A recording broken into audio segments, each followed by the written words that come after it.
غوث اعظم کے ہاتھ میں دیا تو مرید چکر میں پڑ جاتا ہے، کہتا ہے کہ ابھی تو آپ نے مجھ سے یہ وعدے لیے تھے کہ کبھی جھوٹ نہیں بولوں گا، جوا نہیں کھیلوں گا، نمازوں کی پابندی کرتا رہوں گا، اور آپ اب جو ہے ایک دم جو ہے آپ مجھ سے جھوٹ بلوا رہے ہیں۔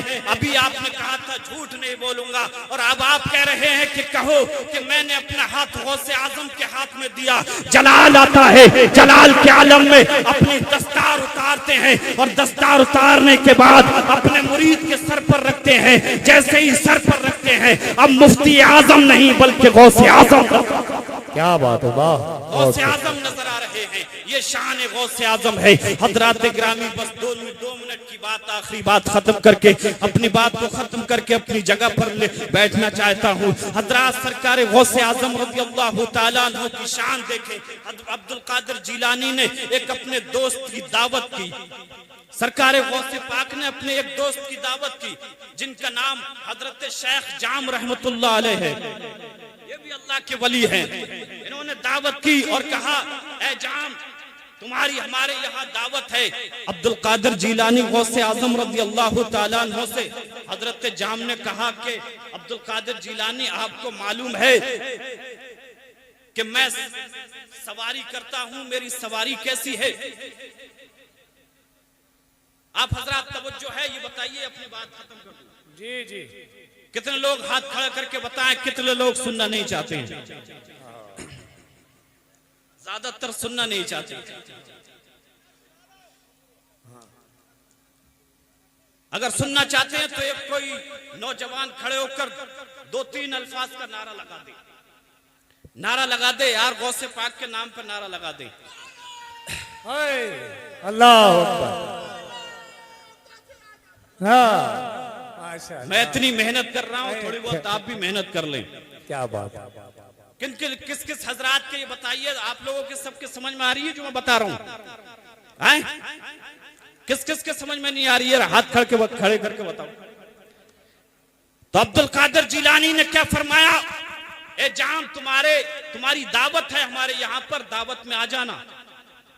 حضرت شیخ جام رحمت اللہ علیہ کہتے ہیں عبد القادر جیلانی آپ کو معلوم ہے کہ میں شیر کی سواری کرتا ہوں، میں کہیں جاتا ہوں تو شیر پر بیٹھ کر کے جاتا ہوں، میں شیر کی سواری کرتا ہوں۔ اے عبد القادر جیلانی، جہاں آپ میرے کھانے کا انتظام کریں تو آپ کو میرے شیر کا بھی انتظام کرنا پڑے گا۔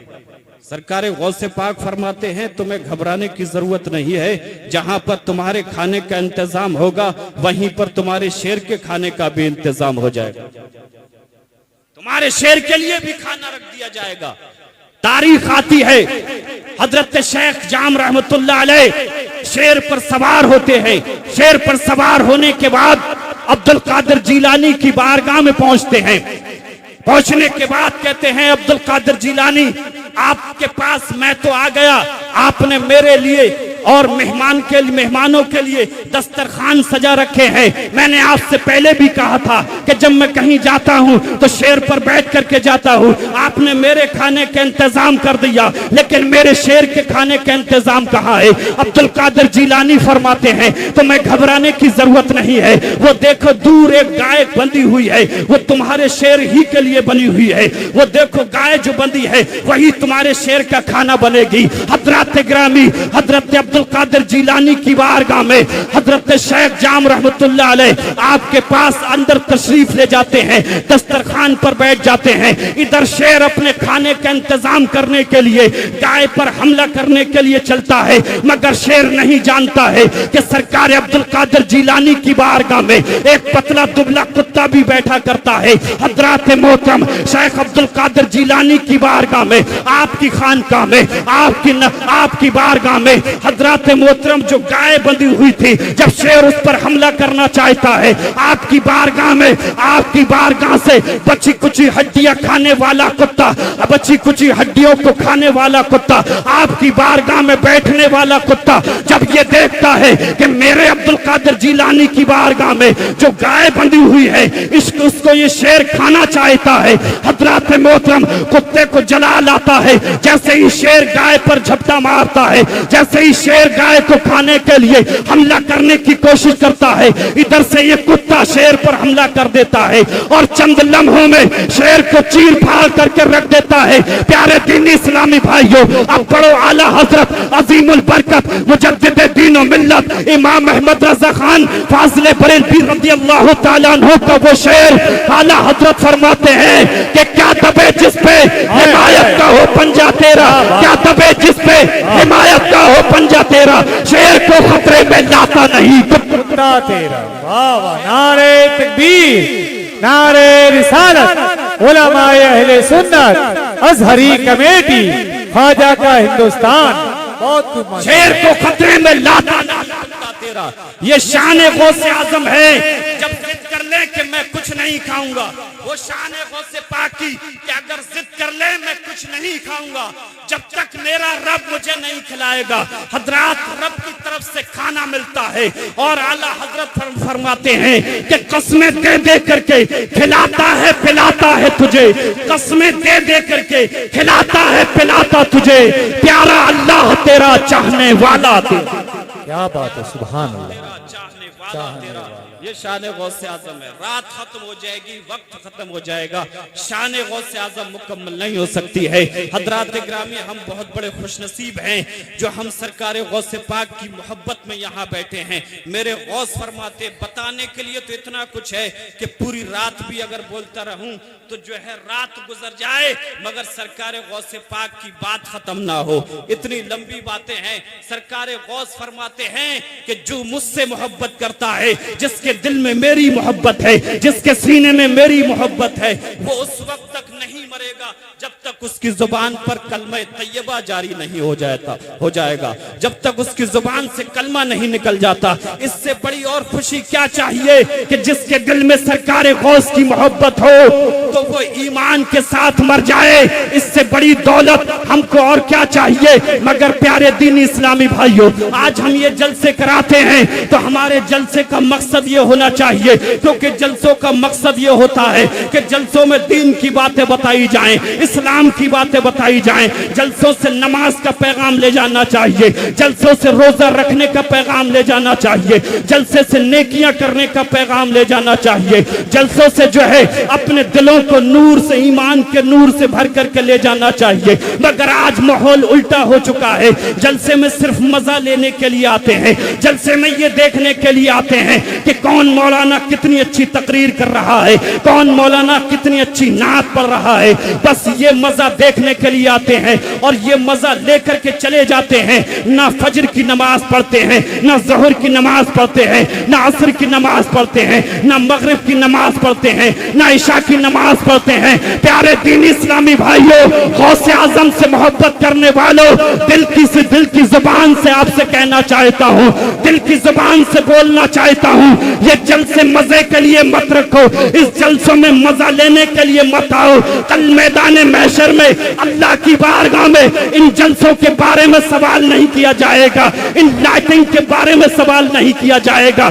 تم نے جو جلسے میں پیسہ خرچ کیا ہے اس کے بارے میں سوال نہیں کیا جائے گا، بلکہ قرآن میں آتا ہے، حدیثوں میں آتا ہے، اللہ تعالیٰ جگہ جگہ قرآن میں نماز کا حکم دیتا ہے، یا ایھا الذین آمنوا اقیموا الصلاۃ، اے ایمان والو نماز قائم کرو۔ کہیں اللہ فرماتا ہے یا ایھا الذین آمنوا استعینوا بالصبر والصلاۃ، اللہ تبارک و تعالیٰ کہیں قرآن میں آتا ہے ان الصلاۃ کانت علی المؤمنین کتابا موقوتا، نماز کے بارے میں اللہ تبارک و تعالیٰ ہم لوگوں کو حکم دے رہا ہے اور ہم جو ہیں نماز کو چھوڑ کر کے دوسرے کام میں محو ہو چکے ہیں، دوسرے کام میں مست ہو چکے ہیں۔ میں یہ نہیں کہہ رہا ہوں کہ جلسے کرنا غلط بات ہے، جلسے منانا غلط بات ہے، جلسے کرنا اچھی بات ہے، مگر جب نمازیں ہماری مکمل ہوں، جب ہم وقتوں پر نمازوں کی پابندی کر رہے ہوں، میدان محشر میں کوئی سوال نہیں کیا جائے گا، تم سے کوئی سوال نہیں کیا جائے گا،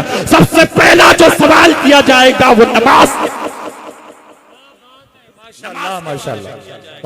اسی لیے دینی اسلامی بھائیوں، نماز کی طرف زیادہ توجہ کریں، اپنے دلوں کو جو نورانیت بنائیں اور جیسا مسلمان ہونے کا حق ہے ویسا کریں۔ اللہ قرآن میں فرماتا ہے یا ایھا الذین آمنوا ادخلوا فی السلم